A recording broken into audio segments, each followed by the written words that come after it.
demandait à lui palper le crâne dans un but scientifique. Le plus grand nombre ne répondait même pas, d'autres, croyant qu'il s'agissait d'une pommade pour la teigne, refusaient, vexés, quelques-uns, par indifférence, se laissaient emmener sous le porche de l'église, où l'on serait tranquille. Un matin que Bouvard et Pécuchet y commençaient leur manœuvre, le curé tout à coup parut, et, voyant ce qu'il faisait, accusa la phrénologie de pousser au matérialisme et au fatalisme. Le voleur, l'assassin, l'adultère, n'ont plus qu'à rejeter leurs crimes sur la faute de leur boss. Bouvard objecta que l'organe prédispose à l'action sans pourtant y contraindre. De ce qu'un homme a le germe d'un vice, rien ne prouve qu'il sera vicieux. Du reste, j'admire les orthodoxes. Ils soutiennent les idées innées et repoussent les penchants. Quelle contradiction! Mais la phrénologie, suivant M. Geoffroy, niait l'omnipotence divine, et il était malséant de la pratiquer à l'ombre du saint lieu, en face même de l'autel. Retirez-vous, non. Retirez-vous. Ils s'établirent chez Ganot le coiffeur. Pour vaincre toute hésitation, Bouvard et Pécuchet allaient jusqu'à régaler les parents d'une barbe ou d'une frisure.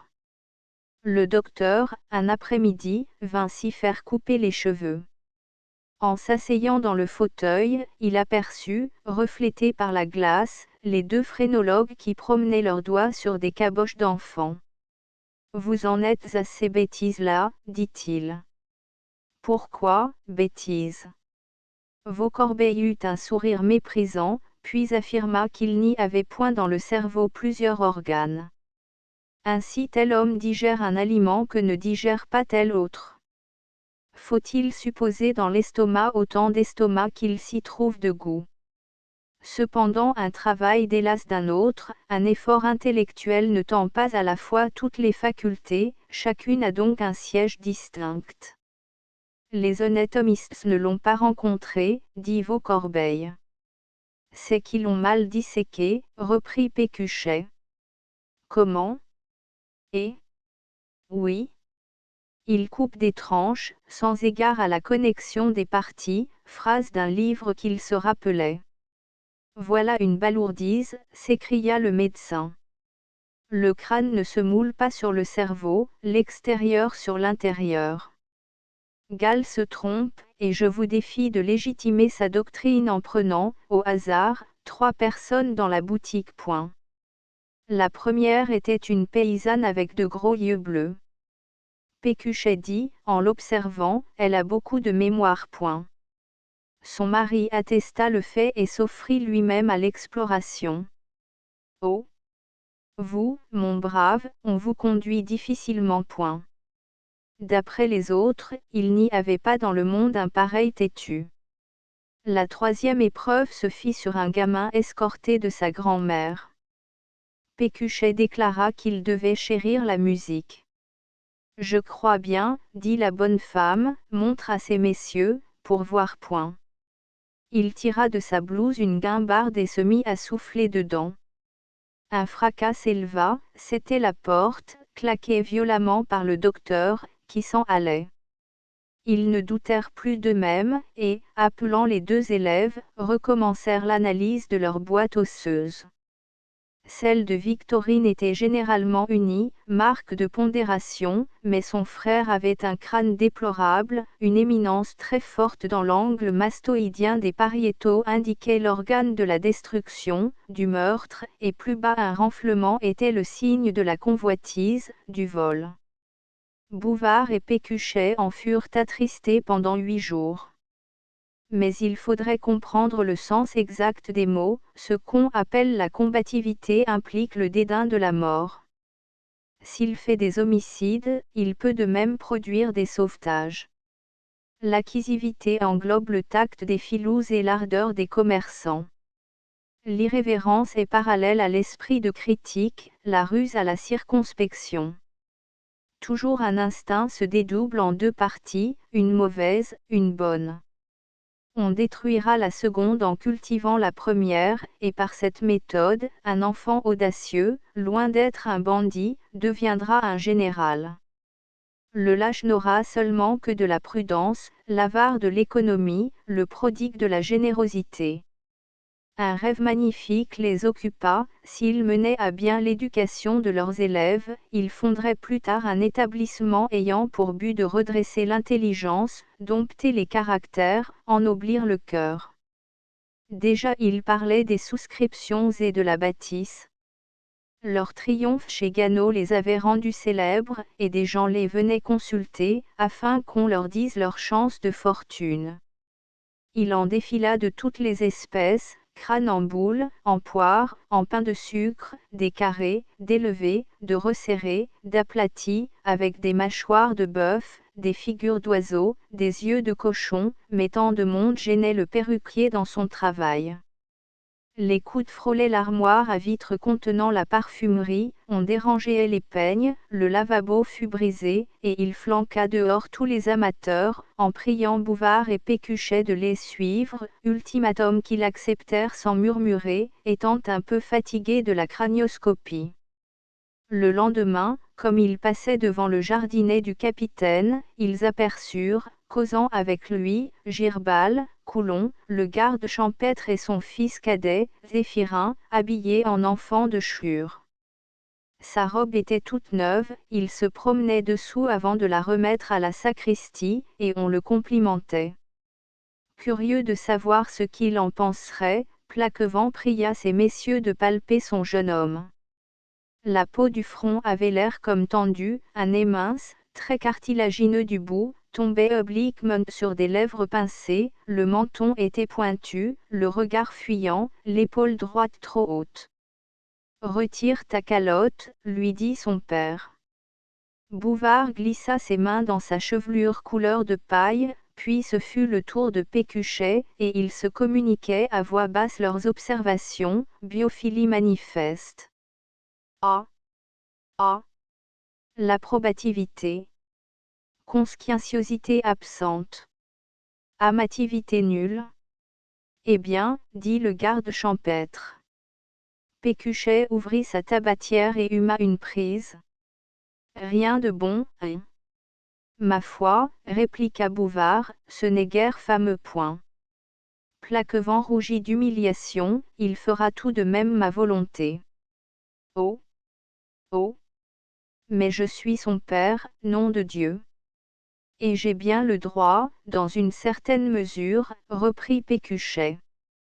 Girbal s'en mêla, l'autorité paternelle est incontestable.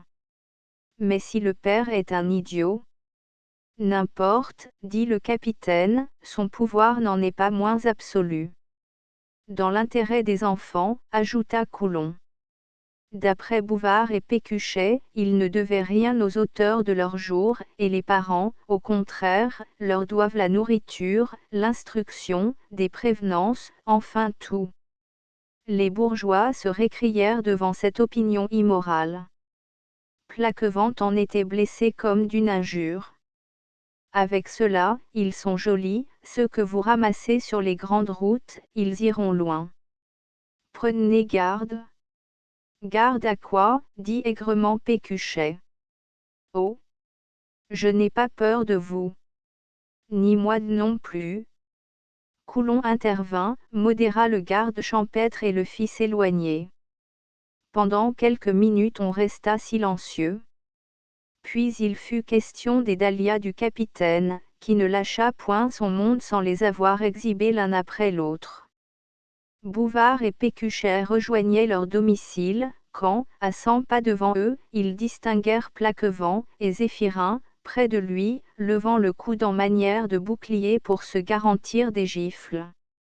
Ce qu'ils venaient d'entendre exprimait, sous d'autres formes, les idées de Monsieur le Comte, mais l'exemple de leurs élèves témoignerait combien la liberté l'emporte sur la contrainte. Un peu de discipline était cependant nécessaire. Pécuchet cloua dans le muséum un tableau pour les démonstrations, on tiendrait un journal où les actions de l'enfant, notées le soir, seraient relues le lendemain. Tout s'accomplirait au son de la cloche. Comme Dupont de Nemours, ils useraient de l'injonction paternelle d'abord, puis de l'injonction militaire, et le tutoiement fut interdit. Bouvard tâcha d'apprendre le calcul à Victorine. Quelquefois il se trompait, ils en riaient l'un et l'autre, puis, le baisant sur le cou, à la place qui n'a pas de barbe, elle demandait à s'en aller, il la laissait partir. Pécuchet, aux heures des leçons, avait beau tirer la cloche et crier par la fenêtre l'injonction militaire, le gamin n'arrivait pas. Ses chaussettes lui pendaient toujours sur les chevilles, à table même, il se fourrait les doigts dans le nez et ne retenait point ses gazes. Brousset, là-dessus, défend les réprimandes, car il faut obéir aux sollicitations d'un instinct conservateur. Victorine et lui employait un affreux langage, disant « mais y tout pour, moi aussi, ber pour, boire, al pour, elle, un devantio, de liahu », mais comme la grammaire ne peut être comprise des enfants, et qu'ils la sauront s'ils l'entendent parler correctement, les deux bonshommes surveillaient leur discours jusqu'à en être incommodés. Ils différaient d'opinion quant à la géographie. Bouvard pensait qu'il est plus logique de débuter par la commune, Pécuchet, par l'ensemble du monde. Avec un arrosoir et du sable, il voulut démontrer ce qu'était un fleuve, une île, un golfe, et même sacrifia 3 plates-bandes pour les 3 continents, mais les points cardinaux n'entraient pas dans la tête de Victor. Par une nuit de janvier, Pécuchet l'emmena en rase campagne. Tout en marchant, il préconisait l'astronomie, les marins l'utilisent dans leurs voyages, Christophe Colomb, sans elle, n'eût pas fait sa découverte. Nous devons de la reconnaissance à Copernic, à Galilée et à Newton. Il gelait très fort, et sur le bleu-noir du ciel une infinité de lumière scintillait. Pécuchet leva les yeux. Comment ? Pas de grande ours. La dernière fois qu'il l'avait vue, elle était tournée d'un autre côté, enfin, il la reconnut, puis montra l'étoile polaire, toujours au nord et sur laquelle on s'oriente. Le lendemain, il posa au milieu du salon un fauteuil et se mit à valser autour. Imagine que ce fauteuil est le soleil, et que moi je suis la terre, elle se meut ainsi point. Victor le considérait plein d'étonnement. Il prit ensuite une orange, y passa une baguette signifiant les pôles, puis l'encercla d'un trait au charbon pour marquer l'équateur. Après quoi, il promena l'orange alentour d'une bougie, en faisant observer que tous les points de la surface n'étaient pas éclairés simultanément, ce qui produit la différence des climats, et pour celle des saisons, il pencha l'orange, car la Terre ne se tient pas droite, ce qui amène les équinoxes et les solstices. Victor n'y avait rien compris. Il croyait que la Terre pivote sur une longue aiguille et que l'équateur est un anneau, étreignant sa circonférence. Au moyen d'un atlas, Pécuchet lui exposa l'Europe, mais, ébloui par tant de lignes et de couleurs, il ne retrouvait plus les noms. Les bassins et les montagnes ne s'accordaient pas avec les royaumes, l'ordre politique embrouillait l'ordre physique. Tout cela, peut-être, s'éclaircirait en étudiant l'histoire. Il eût été plus pratique de commencer par le village, ensuite l'arrondissement, le département, la province, mais Chavignol n'ayant point d'annales, il fallait bien s'en tenir à l'histoire universelle. Tant de matière l'embarrasse qu'on doit seulement en prendre les beautés. Il y a pour la grecque, nous combattrons à l'ombre point. L'envieux qui bannit Aristide, et la confiance d'Alexandre en son médecin. Pour la romaine, les oies du Capitole, le trépied de Scaevola, le tonneau de Régulu point. Le lit de rose de Guatimozin est considérable pour l'Amérique. Quant à la France, elle comporte le vase de Soissons, le chêne de Saint-Louis, la mort de Jeanne d'Arc, la poule au pot du Béarnais, on n'a que l'embarras du choix, sans compter à moi d'Auvergne. Et le naufrage du Vengeur ? Victor confondait les hommes, les siècles et les pays. Cependant Pécuchet n'allait pas le jeter dans des considérations subtiles, et la masse des faits est un vrai labyrinthe. Il se rabattit sur la nomenclature des rois de France. Victor les oubliait, faute de connaître les dates. Mais si la mnémotechnie de Dumouchel avait été insuffisante pour eux, que serait-ce pour lui? Conclusion, l'histoire ne peut s'apprendre que par beaucoup de lectures. Il les ferait. Le dessin est utile dans une foule de circonstances, or Pécuchet eut l'audace de l'enseigner lui-même, d'après nature. En abordant tout de suite le paysage.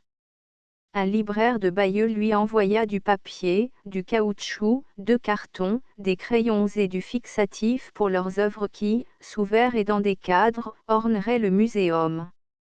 Levé dès l'aurore, il se mettait en route avec un morceau de pain dans la poche, et beaucoup de temps était perdu à chercher un site. Pécuchet voulait à la fois reproduire ce qui se trouvait sous ses pieds, l'extrême horizon et les nuages, mais les lointains dominaient toujours les premiers plans, la rivière dégringolait du ciel, le berger marchait sur le troupeau, un chien endormi avait l'air de courir. Pour sa part, il y renonça, se rappelant avoir lu cette définition, le dessin se compose de 3 choses, la ligne, le grainé fin, de plus le trait de force. Mais le trait de force, il n'y a que le maître seul qui le donne point. Il rectifiait la ligne, collaborait au grain, surveillait le grainé fin, et attendait l'occasion de donner le trait de force. Elle ne venait jamais, tant le paysage de l'élève était incompréhensible. Sa sœur, paresseuse comme lui, bâillait devant la table de Pythagore. Mademoiselle Reine lui montrait à coudre, et quand elle marquait du linge, elle levait les doigts si gentiment que Bouvard, ensuite, n'avait pas le cœur de la tourmenter avec sa leçon de calcul. Un de ces jours, il s'y remettrait. Sans doute, l'arithmétique et la couture sont nécessaires dans un ménage, mais il est cruel, objecta Pécuchet, d'élever les filles en vue seulement du mari qu'elles auront. Toutes ne sont pas destinées à l'hymen, si on veut que plus tard elles se passent des hommes, il faut leur apprendre bien des choses. On peut inculquer les sciences, à propos des objets les plus vulgaires, dire, par exemple, en quoi consiste le vin, et, l'explication fournie, Victor et Victorine devaient la répéter. Il en fut de même des épices, des meubles, de l'éclairage, mais la lumière, c'était pour eux la lampe, et elle n'avait rien de commun avec l'étincelle d'un caillou, la flamme d'une bougie, la clarté de la lune. Un jour Victorine demanda, d'où vient que le bois brûle. Ses maîtres se regardèrent embarrassés, la théorie de la combustion les dépassant. Une autre fois, Bouvard, depuis le potage jusqu'au fromage, parla des éléments nourriciers et ahurit les 2 petits sous la fibrine, la caséine, la graisse et le gluten. Ensuite, Pécuchet voulut leur expliquer comment le sang se renouvelle, et il pataugea dans la circulation. Le dilemme n'est point commode, si l'on part des faits, le plus simple exige des raisons trop compliquées, et, en posant d'abord les principes, on commence par l'absolu, la foi. Que résoudre? Combiner les 2 enseignements, le rationnel et l'empirique, mais un double moyen vers un seul but est l'inverse de la méthode. Ah! Tant pis. Pour les initiés à l'histoire naturelle, ils tentèrent quelques promenades scientifiques. Tu vois, disait-il en montrant un âne, un cheval, un bœuf, les bêtes à 4 pieds, on les nomme des quadrupèdes. Généralement, les oiseaux présentent des plumes, les reptiles des écailles et les papillons appartiennent à la classe des insectes. Ils avaient un filet pour en prendre, et Pécuchet, tenant la bestiole avec délicatesse, leur faisait observer les 4 ailes, les 6 pattes, les 2 antennes et sa trompe osseuse qui aspire le nectar des fleurs. Ils cueillaient des simples au revers des fossés, disaient leurs noms, et, quand ils ne les savaient pas, en inventaient, afin de garder son prestige. D'ailleurs, la nomenclature est le moins important de la botanique. Il écrivit cet axiome sur le tableau: toute plante a des feuilles, un calice et une corolle enfermant un ovaire ou péricarpe qui contient la graine. puis il ordonna à ses élèves d'herboriser dans la campagne et de cueillir les premières venues. Victor lui apporta des boutons d'or, Victorine une touffe de fraisier, il y chercha vainement un péricarpe. Bouvard, qui se méfiait de son savoir, fouilla toute la bibliothèque, et découvrit, dans le redouté des dames, le dessin d'un iris où les ovaires n'étaient pas situés dans la corolle, mais au-dessous des pétales, dans la tige. Il y avait dans leur jardin des gratterons et des muguets en fleurs, ces rubiacées étaient sans calice, ainsi le principe posé sur le tableau se trouvait faux. C'est une exception, dit Pécuchet. Mais un hasard fit qu'ils aperçurent dans l'herbe une chérarde, et elle avait un calice. Allons, bon. Si les exceptions elles-mêmes ne sont pas vraies, à qui se fier? Un jour, dans une de leurs promenades, ils entendirent crier des paons, jetèrent les yeux par-dessus le mur, et, au premier moment, ils ne reconnaissaient pas leur ferme. La grange avait un toit d'ardoise, les barrières étaient neuves, les chemins empierrés. Le père Gouy parut. Pas possible. Est-ce vous? Que d'histoires depuis 3 ans, la mort de sa femme entre autres. Quant à lui, il se portait toujours comme un chêne. Entrez donc une minute point. On était au commencement d'avril, et les pommiers en fleurs alignaient dans les 3 masures leurs touffes blanches et roses, le ciel, couleur de satin bleu, n'avait pas un nuage, des nappes, des draps et des serviettes pendaient, verticalement attachées par des fiches de bois à des cordes tendues. Le père Gouy les soulevait pour passer, quand tout à coup ils rencontrèrent Madame Bordin, nu-tête, en camisole, et Marianne lui offrant à plein bras des paquets de linge. Votre servante, messieurs.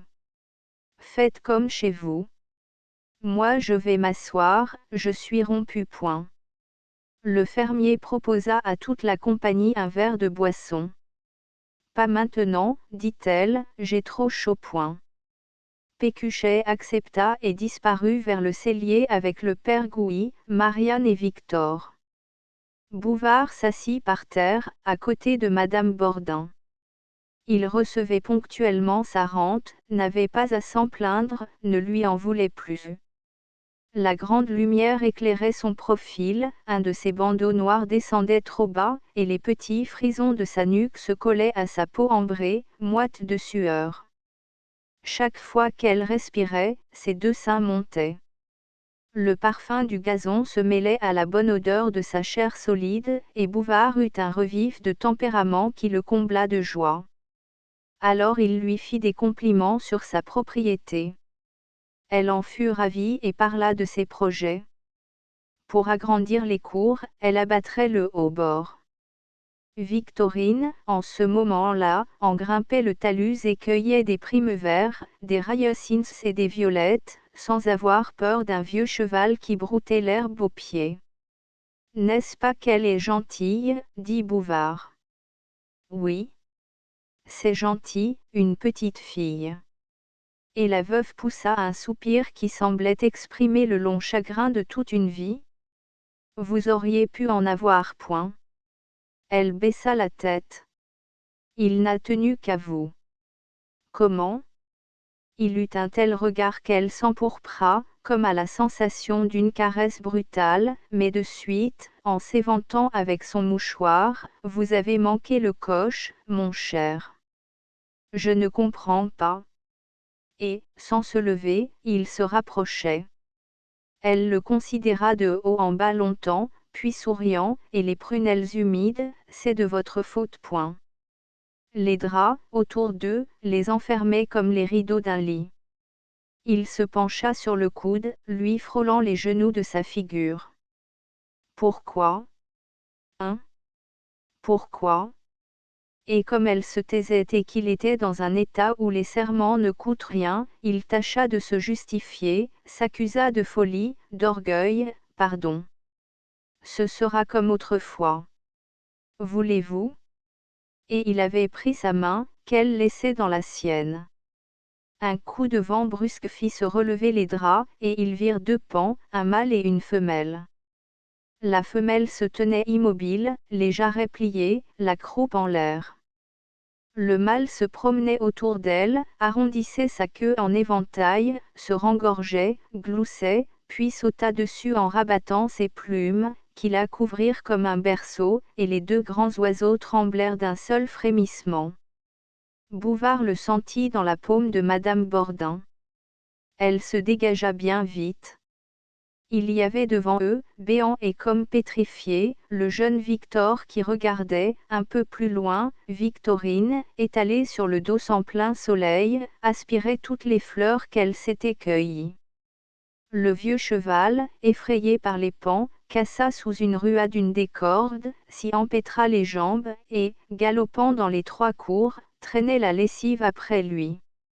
Au cri furieux de Madame Bordin, Marianne accourut. Le père Gouy injuriait son cheval, bougre de rosse. Carcan, voleur, lui donnait des coups de pied dans le ventre, des coups sur les oreilles avec le manche d'un fouet. Bouvard fut indigné de voir battre un animal. Le paysan répondit, « J'en ai le droit, il m'appartient. » Ce n'était pas une raison. Et Pécuchet, survenant, ajouta que les animaux avaient aussi leurs droits, car ils ont une âme, comme vous, si toutefois la nôtre existe. Vous êtes un impie, s'écria Madame Bordin.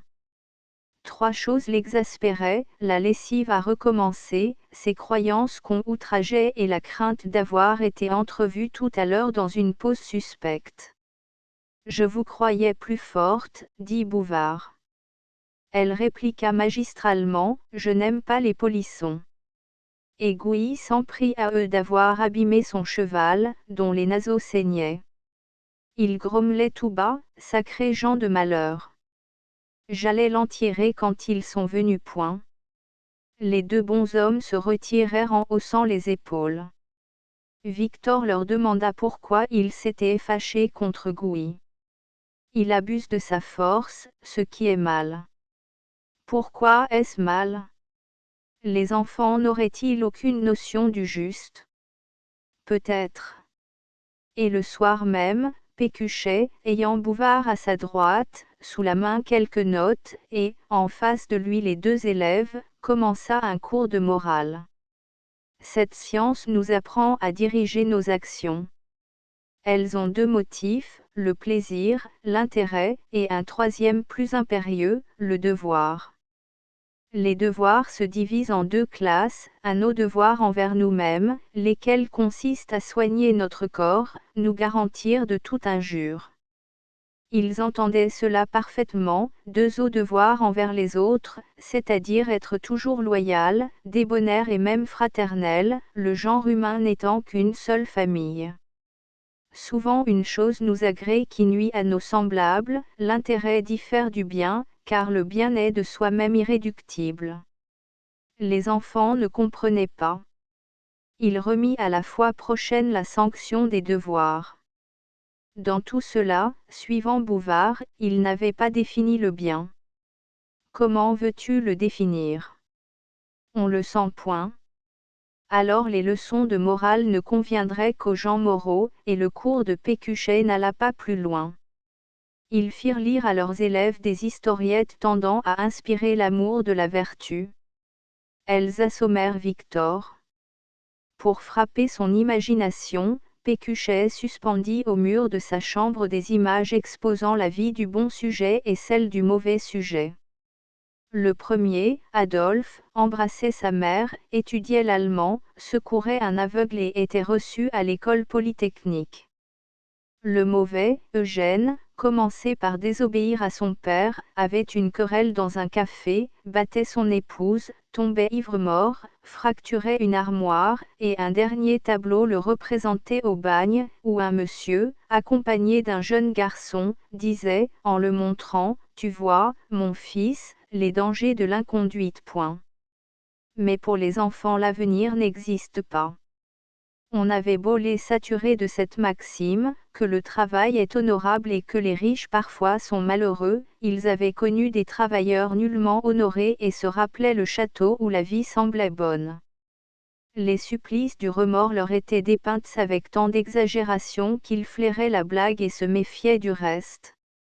On essaya de les conduire par le point d'honneur, l'idée de l'opinion publique et le sentiment de la gloire, en leur vantant les grands hommes, surtout les hommes utiles, tels que Belzunce, Franklin, Jacquard. Victor ne montrait aucune envie de leur ressembler.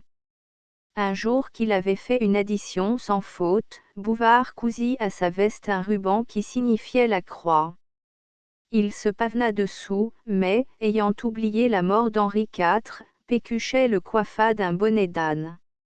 Victor se mit à braire avec tant de violence et pendant si longtemps qu'il fallut enlever ses oreilles de carton. Sa sœur, comme lui, se montrait fière des éloges et indifférente au blâme. Afin de les rendre plus sensibles, on leur donna un chat noir qu'ils devaient soigner, et on leur comptait 2 ou 3 sols pour qu'ils fissent l'aumône. Ils trouvèrent la prétention odieuse, cet argent leur appartenait. Se conformant à un désir des pédagogues, ils appelaient Bouvard, mon oncle, et Pécuchet, bon ami, mais ils les tutoyaient, et la moitié des leçons ordinairement se passaient en dispute. Victorine abusait de Marcel, montait sur son dos, le tirait par les cheveux. Pour se moquer de son bec de lièvre, parlait du nez comme lui, et le pauvre homme n'osait se plaindre, tant il aimait la petite fille. Un soir, sa voix rauque s'éleva extraordinairement. Bouvard et Pécuchet descendirent dans la cuisine. Les 2 élèves observaient la cheminée, et Marcel, joignant les mains, s'écriait « Retirez-le. C'est trop. C'est trop. » Le couvercle de la marmite sauta comme un obus éclate. Une masse grisâtre bondit jusqu'au plafond, puis tourna sur elle-même frénétiquement en poussant d'abominables cris. On reconnut le chat, tout efflanqué, sans poils, la queue pareille à un cordon, des yeux énormes lui sortaient de la tête. Ils étaient couleur de lait, comme vidés, et pourtant regardaient. La bête hideuse hurlait toujours, se jeta dans l'âtre, disparut, puis retomba au milieu des cendres, inerte. C'était Victor qui avait commis cette atrocité, et les 2 bonshommes se reculèrent, pâles de stupéfaction et d'horreur. Aux reproches qu'on lui adressa, il répondit, comme le garde champêtre pour son fils et comme le fermier pour son cheval, eh bien, puisqu'il est à moi, sans gêne, naïvement, dans la placidité d'un instinct assouvi. L'eau bouillante de la marmite était répandue par terre, des casseroles, les pincettes et des flambeaux jonchaient les dalles. Marcel fut quelque temps à nettoyer la cuisine, et ses maîtres et lui enterrèrent le pauvre chat dans le jardin, sous la pagode. Ensuite Bouvard et Pécuchet causèrent longuement de Victor. Le sang paternel se manifestait. Que faire? Le rendre à Monsieur de Faverges ou le confier à d'autres serait un aveu d'impuissance. Il s'amenderait peut-être. N'importe. L'espoir était douteux, la tendresse n'existait plus. Quel plaisir d'avoir près de soi un adolescent curieux de vos idées, dont on observe les progrès, qui plus tard devient un frère. Mais Victor manquait d'esprit, de cœur encore plus, et Pécuchet soupira, le genou plié dans ses mains jointes. La sûre ne vaut pas mieux, dit Bouvard. Il imaginait une fille de 15 ans à peu près, l'âme délicate, l'humeur enjouée, ornant la maison des élégances de sa jeunesse, et, comme s'il eût été son père et qu'elle vint de mourir, le bonhomme pleura. Puis, cherchant à excuser Victor, il allégua l'opinion de Rousseau, l'enfant n'a pas de responsabilité, ne peut être moral ou immoral. Ceux-là, suivant Pécuchet, avaient l'âge du discernement, et ils étudièrent les moyens de les corriger. Pour qu'une punition soit bonne, dit Bantam, elle doit être proportionnée à la faute, sa conséquence naturelle. L'enfant a brisé un carreau, on n'en remettra pas, qu'il souffre du froid, si, n'ayant plus faim, il demande d'un plat, cédez-lui, une indigestion le fera vite se repentir. Il est paresseux, qu'il reste sans travail, l'ennui de soi-même l'y ramènera.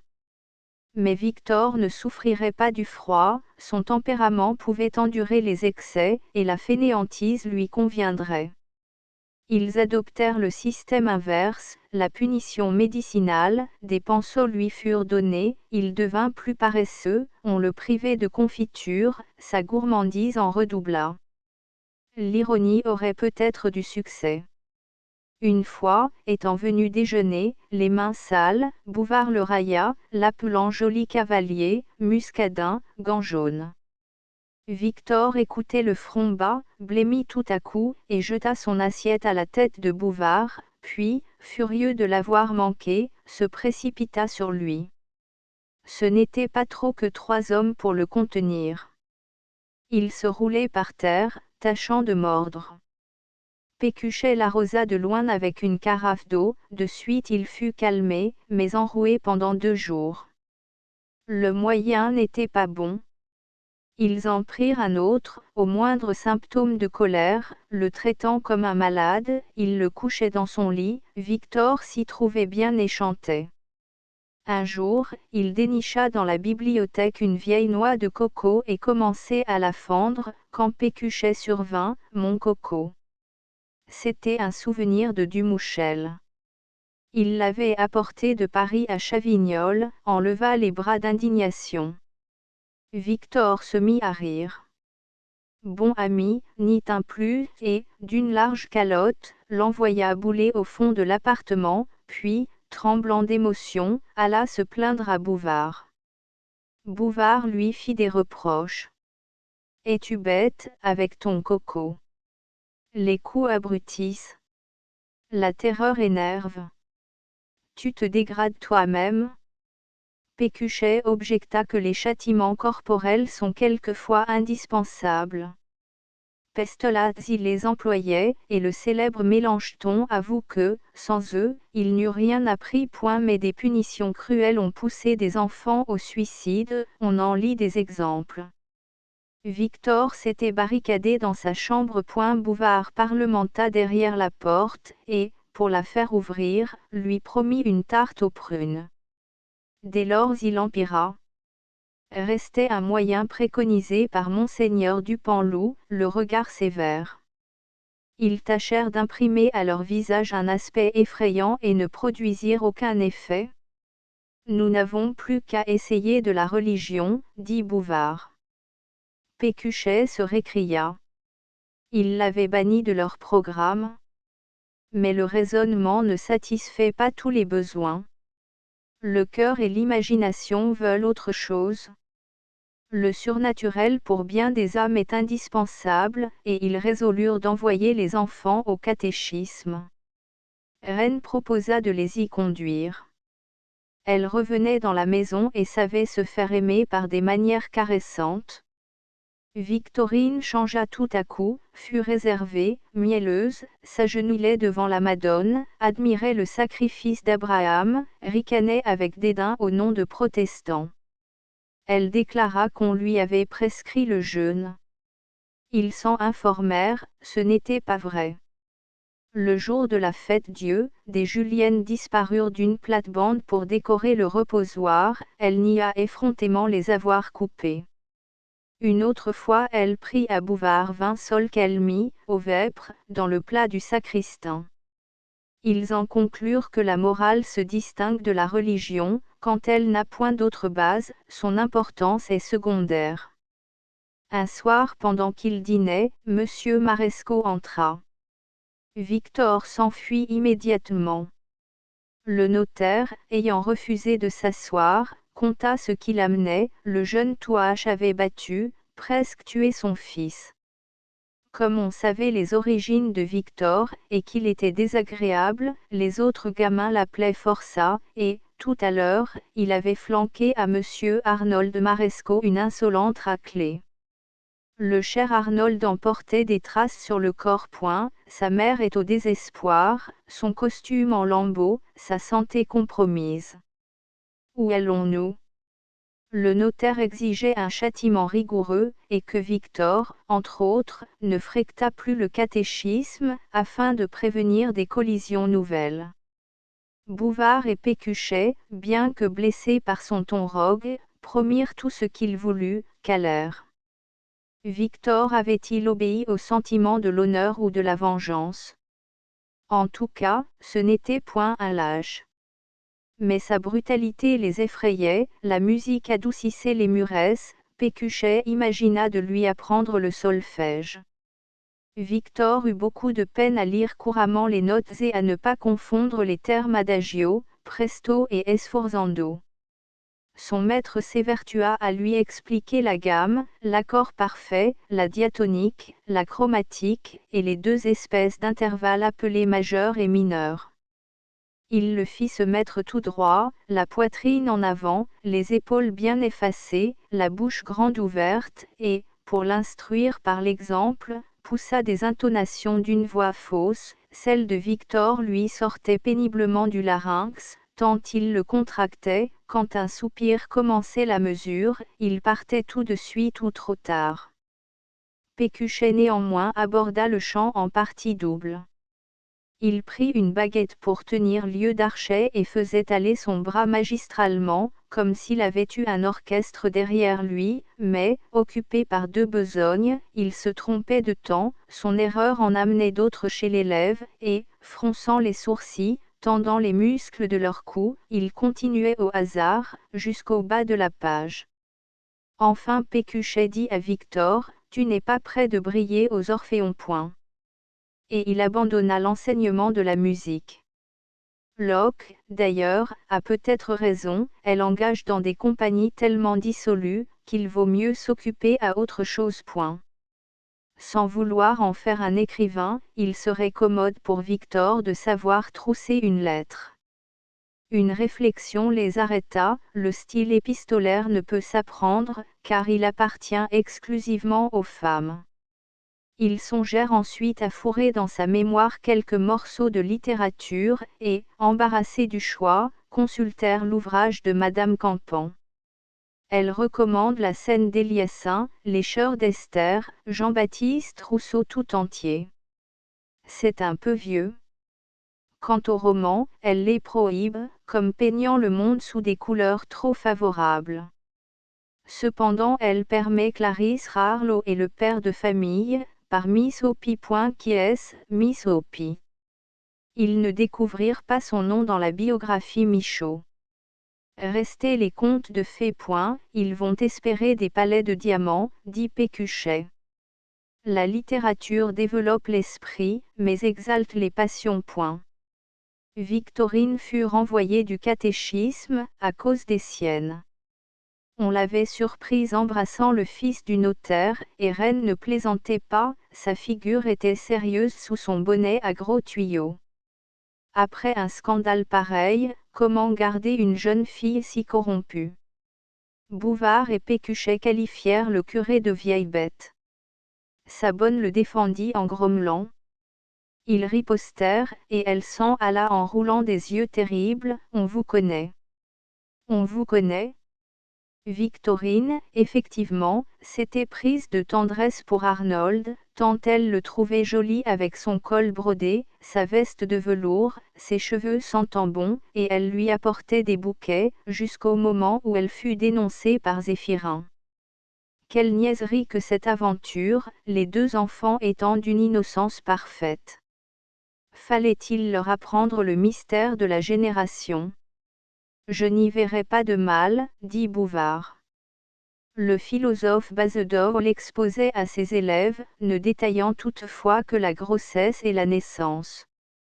Pécuchet pensa différemment. Victor commençait à l'inquiéter. Il le soupçonnait d'avoir une mauvaise habitude. Pourquoi pas? Des hommes graves la conservent toute leur vie, et on prétend que le duc d'Angoulême s'y livrait.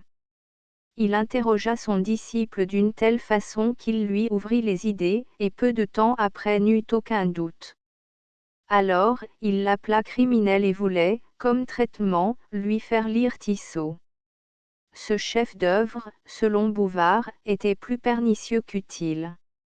Mieux vaudrait lui inspirer un sentiment poétique, Aimé Martin rapporte qu'une mère, en pareil cas, prêta la nouvelle Héloïse à son fils, et, pour se rendre digne de l'amour, le jeune homme se précipita dans le chemin de la vertu. Mais Victor n'était pas capable de rêver une Sophie. Si plutôt nous le menions chez les dames. Pécuchet exprima son horreur des filles publiques. Bouvard la jugeait idiote et même parla de faire exprès un voyage au Havre. Y penses-tu? On nous verrait entrer. Eh bien, achète-lui un appareil.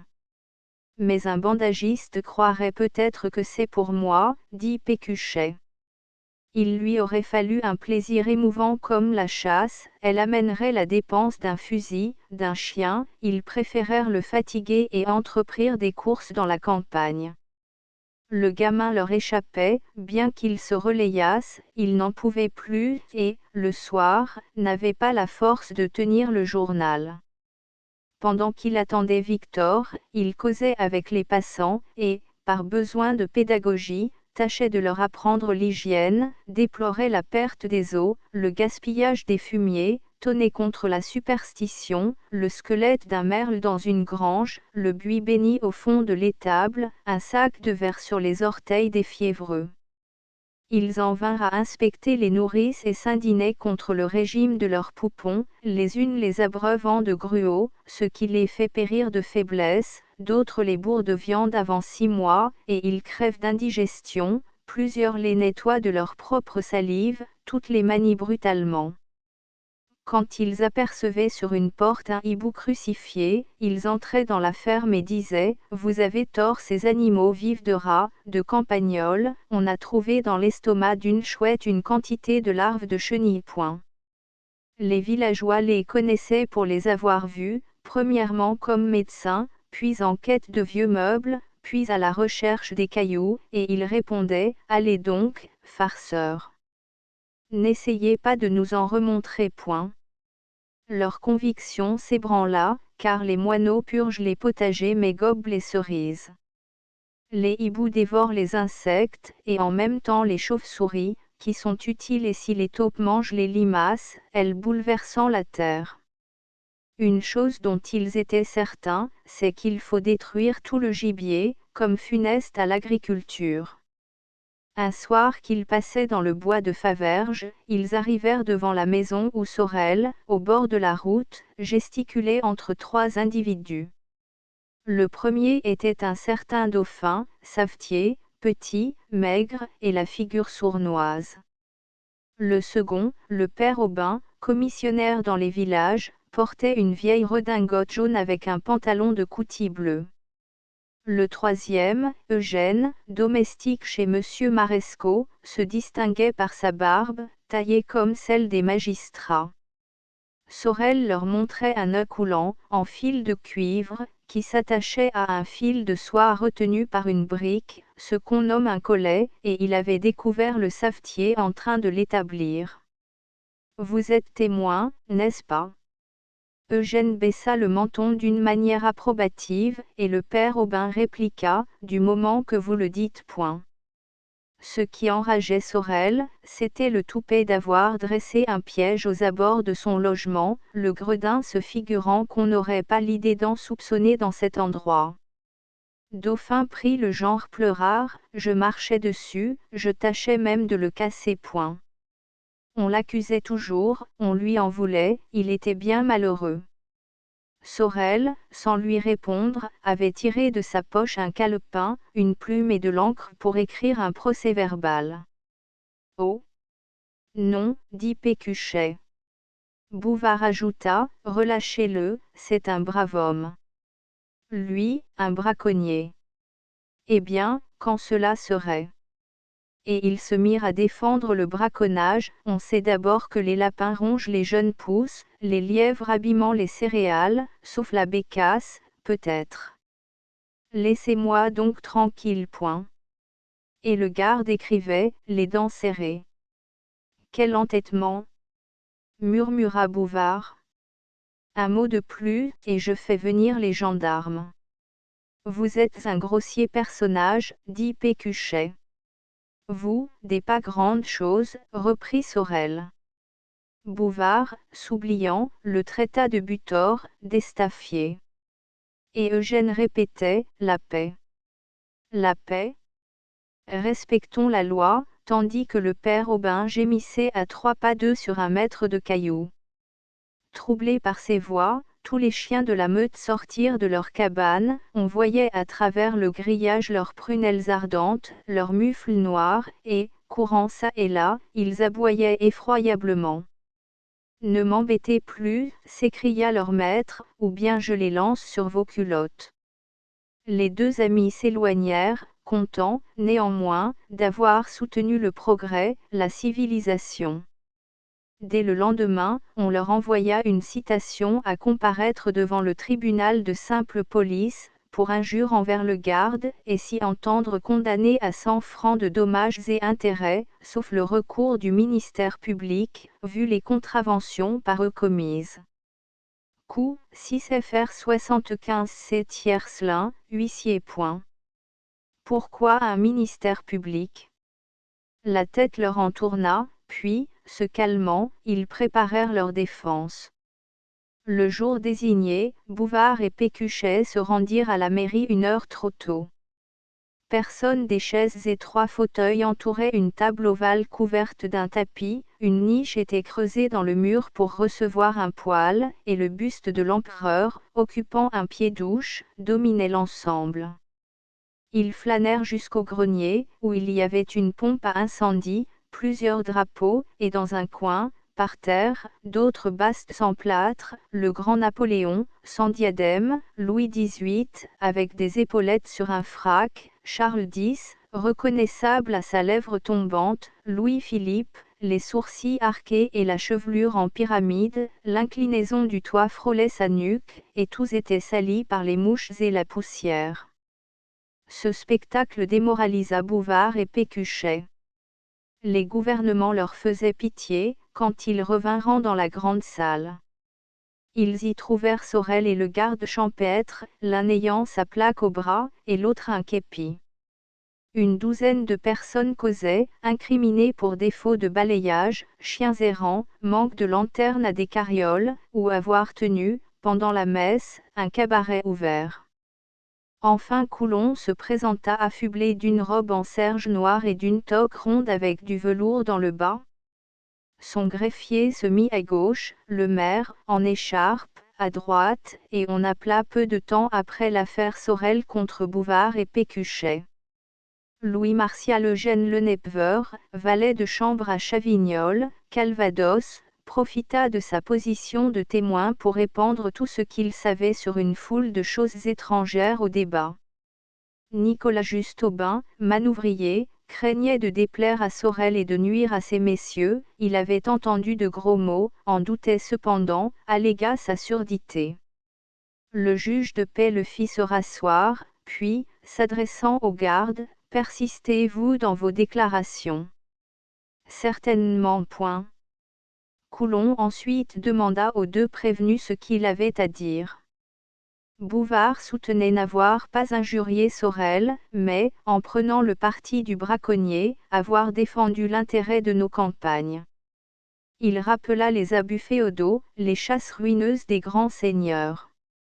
N'importe. La contravention, je vous arrête, s'écria Pécuchet. Les mots contravention, crime et délit ne valent rien. Vouloir ainsi classer les faits punissables, c'est prendre une base arbitraire. Autant dire aux citoyens, ne vous inquiétez pas de la valeur de vos actions, elle n'est déterminée que par le châtiment du pouvoir. Le code pénal, du reste, me paraît une œuvre absurde, sans principe. Cela se peut, répondit Coulon. Et il allait prononcer son jugement, mais Fourreau, qui était ministère public, se leva. On avait outragé le garde dans l'exercice de ses fonctions. Si on ne respecte pas les propriétés, tout est perdu. Bref, plaise à monsieur le juge de paix d'appliquer le maximum de la peine. Elle fut de 10 francs, sous forme de dommages et intérêts envers Sorel. Bravo, s'écria Bouvard. Coulon n'avait pas fini, les condamne, en outre, à 5 francs d'amende comme coupables de la contravention relevée par le ministère public. Pécuchet se tourna vers l'auditoire. L'amende est une bagatelle pour le riche, mais un désastre pour le pauvre. Moi, ça ne me fait rien. Et il avait l'air de narguer le tribunal. Vraiment, dit Coulon, je m'étonne que des gens d'esprit, la loi vous dispense d'en avoir, répliqua Pécuchet.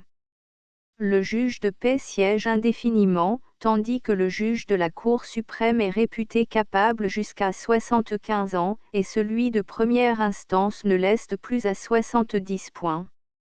Mais, sur un geste de fourreau, Plaquevent s'avança. Ils protestèrent. Ah! Si vous étiez nommé au concours, ou par le Conseil général, ou un comité de prud'homme, d'après une liste sérieuse. Plaquevent les poussait et ils sortirent, hués des autres prévenus, croyant se faire bien voir au moyen de cette bassesse. Pour épancher leur indignation, ils allèrent le soir chez Bellemare, son café était vide, les notables ayant coutume d'en partir vers 10 heures. On avait baissé le quinquet, les murs et le comptoir apparaissaient dans un brouillard, une femme survint. C'était Mélie. Elle ne parut pas troublée et en souriant leur versa 2 backs. Pécuchet, mal à son aise, quitta vite l'établissement. Bouvard y retourna seul, divertit quelques bourgeois par des sarcasmes contre le maire, et dès lors fréquenta l'estaminet. Dauphin, 6 semaines après, fut acquitté faute de preuves. Quelle honte! On suspectait ces mêmes témoins, que l'on avait cru déposants contre eux. Et leur colère n'eut pas de borne quand l'enregistrement les avertit d'avoir à payer l'amende. Bouvard attaqua l'enregistrement comme nuisible à la propriété. Vous vous trompez, dit le percepteur. Allons donc. Elle endure le tiers de la charge publique. Je voudrais des procédés d'impôt moins vexatoires, un cadastre meilleur, des changements au régime hypothécaire, et qu'on supprimât la Banque de France, qui a le privilège de l'usure. Girbal n'était pas de force, dégringola dans l'opinion et ne reparut plus. Cependant Bouvard plaisait à l'aubergiste, il attirait du monde, et, en attendant les habitués, causait familièrement avec la bonne. Il émit des idées drôles sur l'instruction primaire. On devrait, en sortant de l'école, pouvoir soigner les malades, comprendre les découvertes scientifiques, s'intéresser aux arts. Les exigences de son programme le fâchèrent avec Petit, et il blessa le capitaine en prétendant que les soldats, au lieu de perdre leur temps à la manœuvre, feraient mieux de cultiver des légumes. Quand vint la question du libre-échange, il emmena Pécuchet, et, pendant tout l'hiver, il y eut dans le café des regards furieux, des attitudes méprisantes, des injures et des vociférations, avec des coups de poing sur les tables qui faisaient sauter les canettes. Langlois et les autres marchands défendaient le commerce national, Oudot, Filateur, et Mathieu, orfèvre, l'industrie nationale, les propriétaires et les fermiers, l'agriculture nationale, chacun réclamant pour soi des privilèges au détriment du plus grand nombre. Les discours de Bouvard et Pécuchet alarmaient. Comme on les accusait de méconnaître la pratique, de tendre au nivellement et à l'immoralité, ils développèrent ces 3 conceptions, remplacer le nom de famille par un numéro matricule, hiérarchiser les Français, et, pour conserver son grade, il faudrait de temps à autre subir un examen, plus de châtiment, plus de récompense, mais dans tous les villages une chronique individuelle qui passerait à la postérité. On dédaigna leur système. Ils en firent un article pour le journal de Bayeux, rédigèrent une note au préfet, une pétition aux chambres, un mémoire à l'empereur. Le journal n'inséra pas leur article. Le préfet ne daigna répondre. Les chambres furent muettes, et ils attendirent longtemps un pli des Tuileries. De quoi donc s'occupait l'empereur? De femmes sans doute. Fourreau, de la part du sous-préfet, leur conseilla plus de réserve. Il se moquait du sous-préfet, du préfet, des conseillers de préfecture, voire du Conseil d'État. La justice administrative était une monstruosité, car l'administration, par des faveurs et des menaces, gouverne injustement ses fonctionnaires. Bref, il devenait incommode, et les notables enjoignirent à Bellemare de ne plus recevoir ces deux particuliers.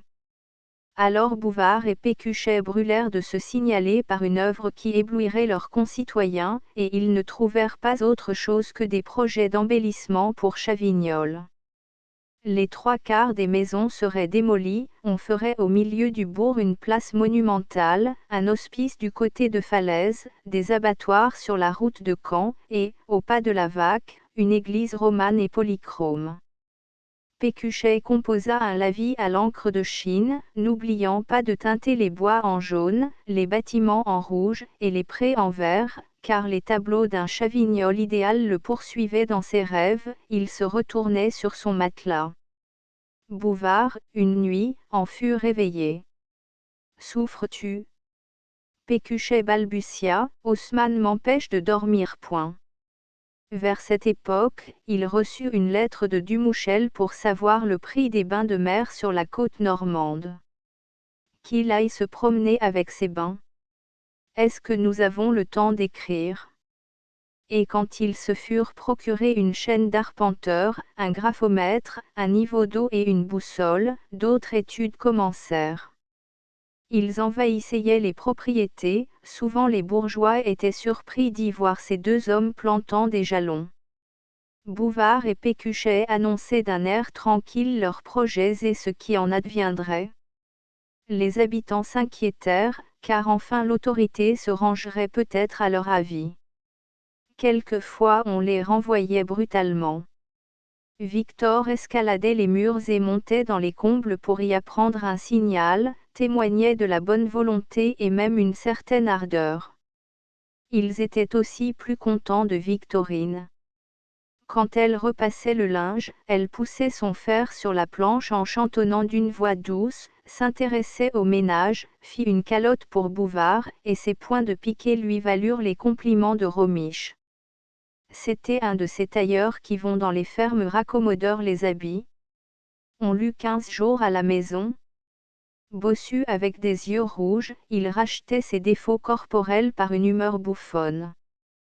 Pendant que les maîtres étaient dehors, il amusait Marcel et Victorine en leur contant des farces, tirait sa langue jusqu'au menton, imitait le coucou, faisait le ventriloque, et, le soir, s'épargnant les frais d'auberge, allait coucher dans le fournis. Or, un matin, de très bonne heure, Bouvard, ayant froid, vint y prendre des copeaux pour allumer son feu. Un spectacle le pétrifia. Derrière les débris du bahut, sur une paillasse, Romiche et Victorine dormaient ensemble. Il lui avait passé le bras autour de la taille, et son autre main, longue comme celle d'un singe, la tenait par un genou, les paupières entrecloses, le visage encore convulsé dans un spasme de plaisir. Elle souriait, étendue sur le dos. Le bâillement de sa camisole laissait à découvert sa gorge enfantine, marbrée de plaques rouges par les caresses du bossu, ses cheveux blonds traînaient, et la clarté de l'aube jetait sur tous les deux une lumière blafarde. Bouvard, au premier moment, avait ressenti comme un heurt en pleine poitrine.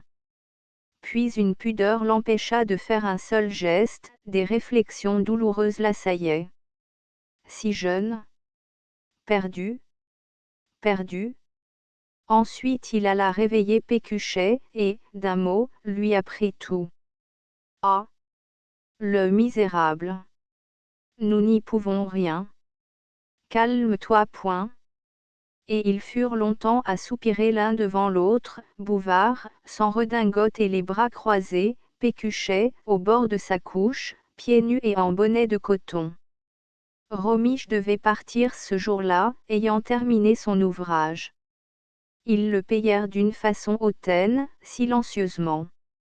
Mais la Providence leur en voulait.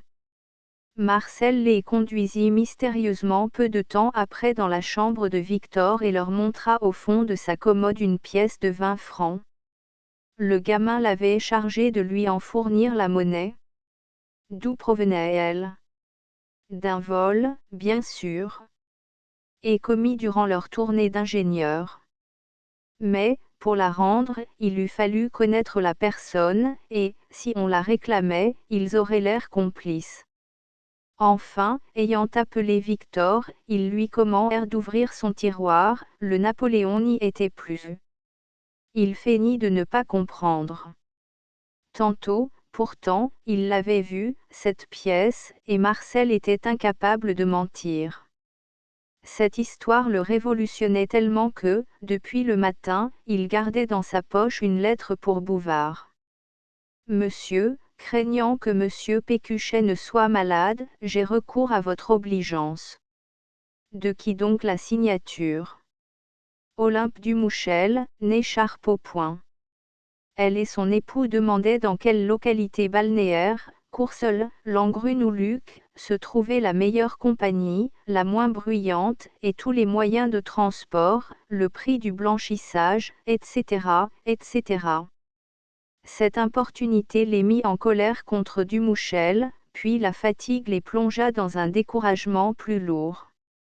Ils récapitulèrent tout le mal qu'ils s'étaient donné, tant de leçons, de précautions, de tourments. Et songez, disait-il, que nous voulions autrefois faire d'elle une sous-maîtresse. Et de lui, dernièrement, un piqueur de travaux. Ah! Quelle déception! Si elle est vicieuse, ce n'est pas la faute de ses lectures. Moi, pour le rendre honnête, je lui avais appris la biographie de Cartouche. Peut-être ont-ils manqué d'une famille, des soins d'une mère. J'en étais une, objecta Bouvard. Hélas, reprit Pécuchet. Mais il y a des natures dénuées de sens moral et l'éducation n'y peut rien. Ah! Oui, c'est beau, l'éducation. Comme les orphelins ne savaient aucun métier, on leur chercherait 2 places de domestique, et puis, à la grâce de Dieu. Ils ne s'en mêleraient plus point et désormais mon oncle et bon ami les firent manger à la cuisine. Mais bientôt ils s'ennuyèrent, leur esprit ayant besoin d'un travail, leur existence d'un but. D'ailleurs, que prouve un insuccès? Ce qui avait échoué sur des enfants pouvait être moins difficile avec des hommes. Et ils s'imaginèrent d'établir un cours d'adultes. Il aurait fallu une conférence pour exposer leurs idées. La grande salle de l'auberge conviendrait à cela parfaitement. Bellembe, comme adjoint, eut peur de se compromettre, refusa d'abord, puis, songeant qu'il pouvait y gagner, changea d'opinion et le fit dire par sa servante. Bouvard, dans l'excès de sa joie, la baisa sur les 2 joues. Le maire était absent, l'autre adjoint, Monsieur Marescot, pris tout entier par son étude, s'occuperait peu de la conférence, ainsi elle aurait lieu, et le tambour l'annonça pour le dimanche suivant, à 3 heures. La veille, seulement, ils pensèrent à leur costume. Pécuchet, grâce au ciel, avait conservé un vieil habit de cérémonie à collet de velours, 2 cravates blanches et des gants noirs. Bouvard mit sa redingote bleue, un gilet de nankin, des souliers de castor, et ils étaient fort émus quand ils traversèrent le village et arrivèrent à l'hôtel de la Croix d'Or. Ici s'arrête le manuscrit de Gustave Flaubert. Nous publions un extrait du plan, trouvé dans ces papiers, et qui indique la conclusion de l'ouvrage. Conférence l'auberge de la Croix d'Or, 2 galeries de bois latérales au premier, avec balcon saillant, corps de logis au fond, café au rez-de-chaussée, salle à manger, billard, les portes et les fenêtres sont ouvertes. Foule, notables, gens du peuple. Bouvard, il s'agit d'abord de démontrer l'utilité de notre projet, nos études nous donnent le droit de parler. Point. Discours de Pécuchet, pédantesque. Sottise du gouvernement et de l'administration, trop d'impôts, 2 économies à faire, suppression du budget des cultes et de celui de l'armée. On l'accuse d'impiété. Au contraire, mais il faut une rénovation religieuse. Fourreau survient et veut dissoudre l'Assemblée. Bouvard fait rire aux dépens du maire, en rappelant ses primes imbéciles pour les hiboux. Objection. S'il faut détruire les animaux nuisibles aux plantes, il faudrait aussi détruire le bétail, qui mange de l'herbe. Fourreau se retire. Discours de Bouvard familier. Préjugés, célibat des prêtres, futilité de l'adultère, émancipation de la femme, ces boucles d'oreilles sont le signe de son ancienne servitude. Aradom. On reproche à Bouvard et à Pécuchet l'inconduite de leurs élèves. Aussi pourquoi avoir adopté les enfants d'un forçat. Théorie de la réhabilitation. Il dînerait avec Touache. Fourreau, revenu, lit, pour se venger de Bouvard, une pétition de lui au conseil municipal, où il demande l'établissement d'un bordel à Chavignol. Raison de Robin. La séance est levée dans le plus grand tumulte. En s'en retournant chez eux, Bouvard et Pécuchet aperçoivent le domestique de Fourreau, galopant sur la route de Falaise à franc-étrier. Ils se couchent très fatigués, sans se douter de toutes les trames qui fermentant contre eux, expliquaient les motifs qu'ont de leur en vouloir le curé, le médecin, le maire, Marescot, le peuple, tout le monde. Le lendemain, au déjeuner, ils reparlent de la conférence. Pécuchet voit l'avenir de l'humanité en noir, l'homme moderne est amoindri et devenu une machine. Anarchie finale du genre humain. Buckner, livre 2. Impossibilité de la paix. Idée, barbarie par l'excès de l'individualisme et le délire de la science. 3 hypothèses. 1. Le radicalisme panthéiste rompra tout lien avec le passé, et un despotisme inhumain s'ensuivra. 2. Si l'absolutisme théiste triomphe, le libéralisme dont l'humanité s'est pénétrée depuis la Réforme succombe, tout est renversé. 3. Si les convulsions qui existent depuis 89 continuent, sans fin entre deux issues, ces assolations nous emporteront par leur propre force. Il n'y aura plus d'idéal, de religion, de moralité. L'Amérique aura conquis la terre. Avenir de la littérature. Pignouflisme universel. Tout ne sera plus qu'une vaste ribote d'ouvriers. Fin du monde par la cessation du calorique. Bouvard voit l'avenir de l'humanité en beau. L'homme moderne est en progrès. L'Europe sera régénérée par l'Asie. La loi historique étant que la civilisation aille d'Orient en Occident, rôle de la Chine, les deux humanités enfin seront fondues. Invention future, manière de voyager. Ballon. Bateau sous-marin avec vitres, par un calme constant, l'agitation de la mer n'étant qu'à la surface. On verra passer les poissons et les paysages au fond de l'océan. Animaux domptés. Toutes les cultures. Avenir de la littérature, contrepartie de littérature industrielle. Science future. Régler la force magnétique. Paris deviendra un jardin d'hiver, espalier à fruits sur le boulevard. La Seine filtrée et chaude, abondance de pierres précieuses factices, prodigalité de la dorure, éclairage des maisons. On emmagasinera la lumière, car il y a des corps qui ont cette propriété, comme le sucre, la chair de certains mollusques et le phosphore de Bologne. On sera tenu de faire badigeonner les façades des maisons avec la substance phosphorescente, et leur radiation éclairera les rues. Disparition du mal par la disparition du besoin. La philosophie sera une religion. Communion de tous les peuples. Fête publique. On lira dans les astres et quand la terre sera usée, l'humanité déménagera vers les étoiles. À peine a-t-il fini, que les gendarmes apparaissent. Entrée des gendarmes. À leur vue, effroi des enfants, par l'effet de leurs vagues souvenirs. Désolation de Marcel. Émoi de Bouvard et Pécuchet. Veut-on arrêter Victor? Les gendarmes exhibent un mandat d'amener. C'est la conférence qui en est cause. On les accuse d'avoir attenté à la religion, à l'ordre, excité à la révolte, etc. Arrivée soudaine de Monsieur et Madame Dumouchel avec leurs bagages, ils viennent prendre les bains de mer. Dumouchel n'est pas changé, Madame porte des lunettes et compose des fables. Leur ahurissement. Le maire, sachant que les gendarmes sont chez Bouvard et Pécuchet, arrive, encouragé par leur présence. Gorju, voyant que l'autorité et l'opinion publique sont contre eux, a voulu en profiter et escorte Fourreau. Supposant Bouvard le plus riche des deux, il l'accuse d'avoir autrefois débauché Mélie. Moi, jamais. Et Pécuchet tremble. Et même de lui avoir donné du mal. Bouvard se récrie. Au moins qu'il lui fasse une pension pour l'enfant qui va naître, car elle est enceinte. Cette seconde accusation est basée sur la privauté de Bouvard au café. Le public envahit peu à peu la maison.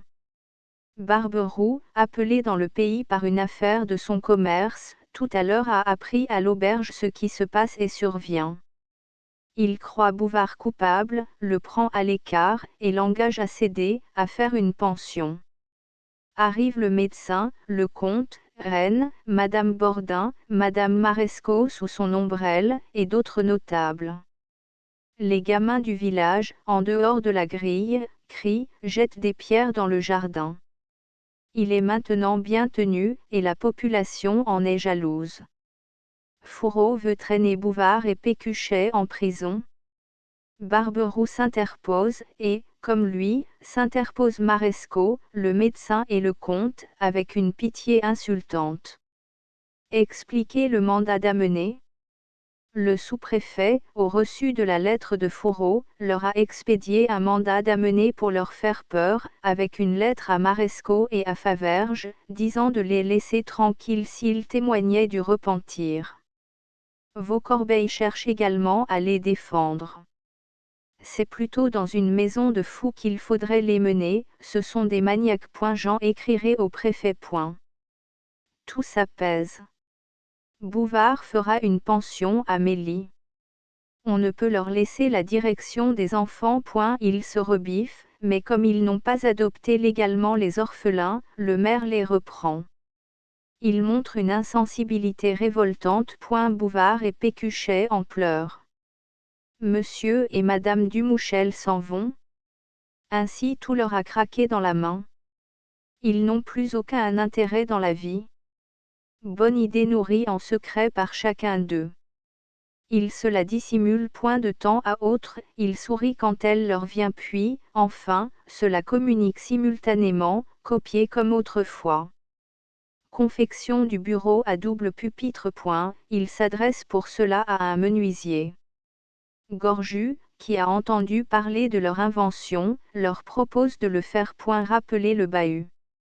Achat de registres et d'ustensiles, sandarac, grattoir, etc. Ils s'y mettent. Fin. Table page. Étude sur Gustave Flaubert et Bouvard et Pécuchet. Chapitre 1er 1 2 27 3 75 429 v 172 6 207 238 8 252 9 313 x 363 Conférence 409. Au lecteur, cette version numérisée reproduit dans son intégralité la version originale. L'orthographe a été conservée. Seules les erreurs évidentes de typographie ont été corrigées. La ponctuation n'a pas été modifiée hormis quelques corrections mineures. Astérisque astérisque astérisque End of the Project Gutenberg e-book œuvre complète de Gustave Flaubert, tome 7, Bouvard et Pécuchet astérisque astérisque astérisque Updated editions will replace the previous one. The all editions will be renamed. Creating the works from print editions not protected by US copyright law means that no one owns the United States copyright in these works, so the Foundation, and you, can copy and distribute it in the United States without permission and without paying copyright royalty. Special rule, set forth in the general terms of use part of this license, apply to copying and distributing Project Gutenberg symbol marque commerciale électronique works to protect the Project Gutenberg symbol marque commerciale concept and trademark. Project Gutenberg is a registered trademark, and may not be used if you charge for an e-book, except by following the terms of the trademark license, including paying royalty for use of the Project Gutenberg trademark. If you do not charge anything for copy of this e-book, complying with the trademark license is very easy. You may use this ebook for nearly any purpose such as creation of derivative works, report, performance and research. Project Gutenberg ebooks may be modified and printed and given away. You may do practically anything in the United States with ebooks not protected by US copyright law. Redistribution is subject to the trademark license, especially commercial redistribution.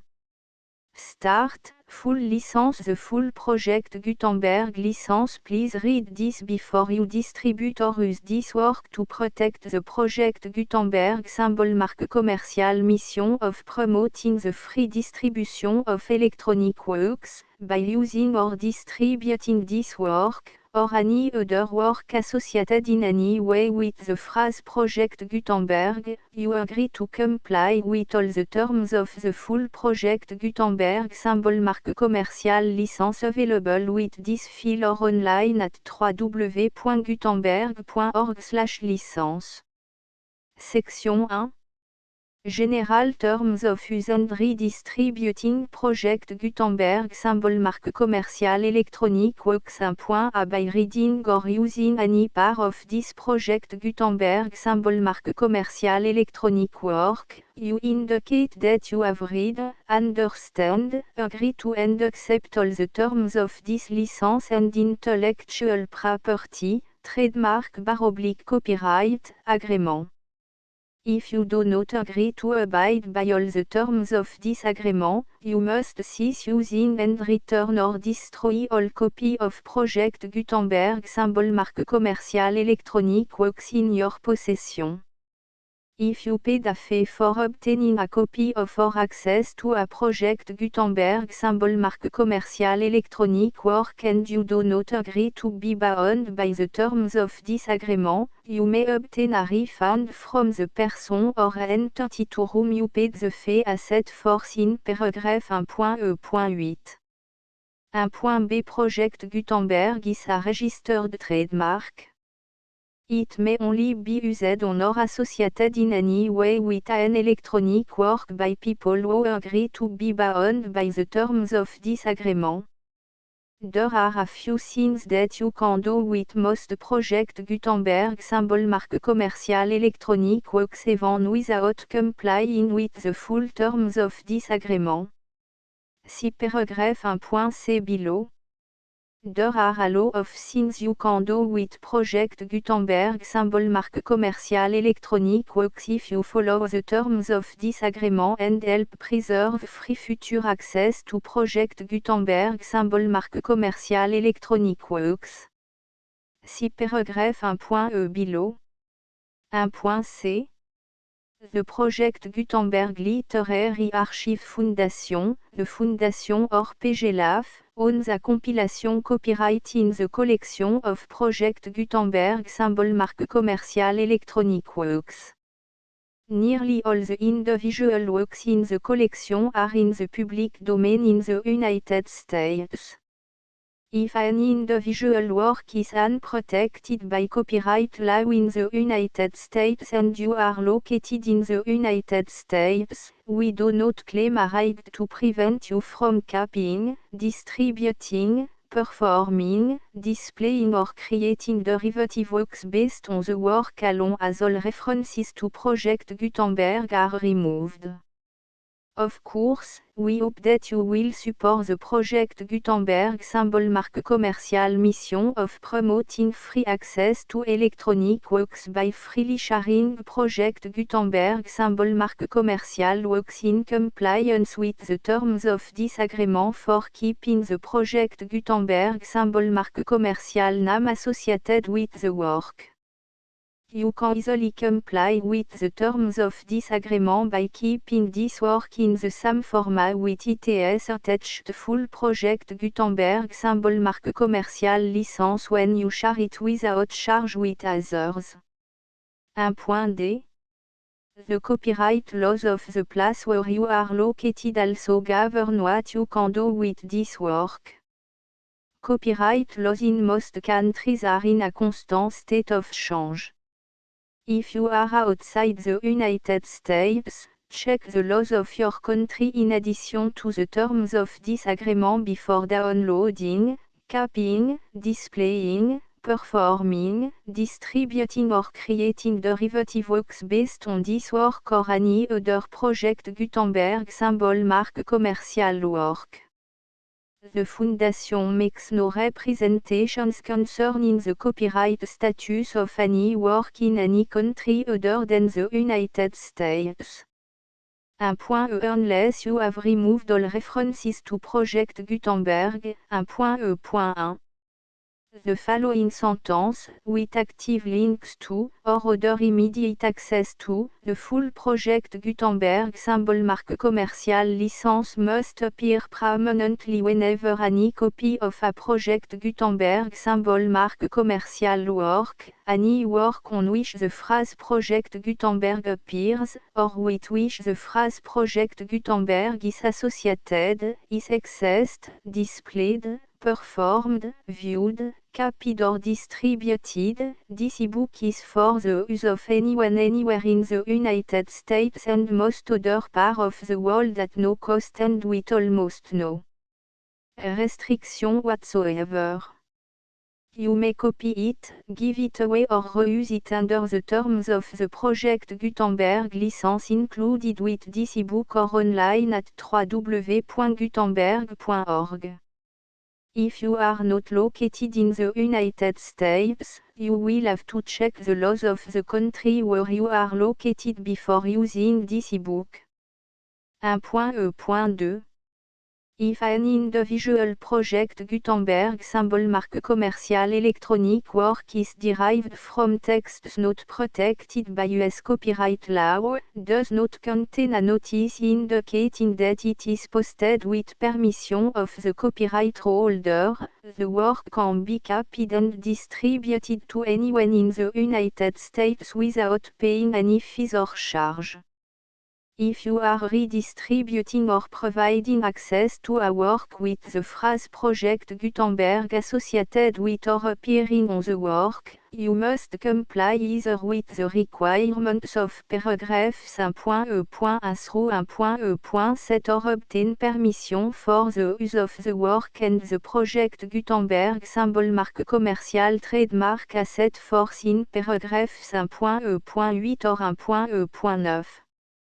1.e.3 If an individual project Gutenberg symbol marque commercial electronic work is posted with the permission of the copyright holder, your use and distribution must comply with both paragraphs 1.e.1 through 1.e.7 and any additional terms imposed by the copyright holder. Additional terms will be linked to the Project Gutenberg symbol marque commercial license for all works posted with the permission of the copyright holder found at the beginning of this work. 1.e.4 Do not unlink or detach or remove the full Project Gutenberg symbol marque commercial license terms from this work, or any file containing a part of this work or any other work associated with Project Gutenberg symbol marque commercial. 1.e.5 Do not copy, display, perform, distribute or redistribute this electronic work, or any part of this electronic work, without permanently displaying the sentence set forth in paragraph 1.e.1 with active links or immediate access to the full terms of the project Gutenberg symbol marque commerciale licence. 1.e.6 You may convert to and distribute this work in any binary, compressed, marked up, non-proprietary or proprietary form, including any word processing or hypertext form. However, if you provide access to or distribute copy of a project Gutenberg symbol marque commercial work in a format other than plain vanilla ASCII or other format used in the official version posted on the official project Gutenberg symbol marque commercial website, www.gutenberg.org, you must, at no additional cost, fee or expense to the user, provide a copy, a means of exporting a copy, or a means of obtaining a copy upon request, of the work in its original plain vanilla ASCII or other form. Any alternate format must include the full project Gutenberg symbol marque commerciale licence as specified in paragraph 1.e.1. 1.e.7 Do not charge a fee for access to, viewing, displaying, performing, copying or distributing any project Gutenberg symbol marque commercial works unless you comply with paragraph 1.e.8 or 1.e.9. 1.e.8 You may charge a reasonable fee for copy of or providing access to or distributing project Gutenberg symbol marque commercial electronic works provided that you pay a royalty fee of 20% of the gross profit you derive from the use of project Gutenberg symbol marque commercial works calculated using the method you already use to calculate your applicable tax. The fee is owed to the owner of the project Gutenberg symbol marque commercial trademark, BU et HAS agreed to donate royalty under this paragraph to the project Gutenberg Literary Archive Foundation. Royalty payment must be paid within 60 days following each date on which you prepare, or are legally required to prepare, your periodic tax returns. Royalty payment should be clearly marked association to the project Gutenberg Literary Archive Foundation at the address specified in section 4, Information about donation to the project Gutenberg Literary Archive Foundation. You provide a full refund of any money paid by a user who notifies you in writing, or by email, within 30 days of receipt that // does not agree to the terms of the full project Gutenberg symbol marque commercial licence. You must require such a user to return or destroy all copy of the works possessed in a physical medium and discontinue all use of and all access to other copy of project Gutenberg symbol marque commercial works. You provide, in accordance with paragraph 1.f.3, a full refund of any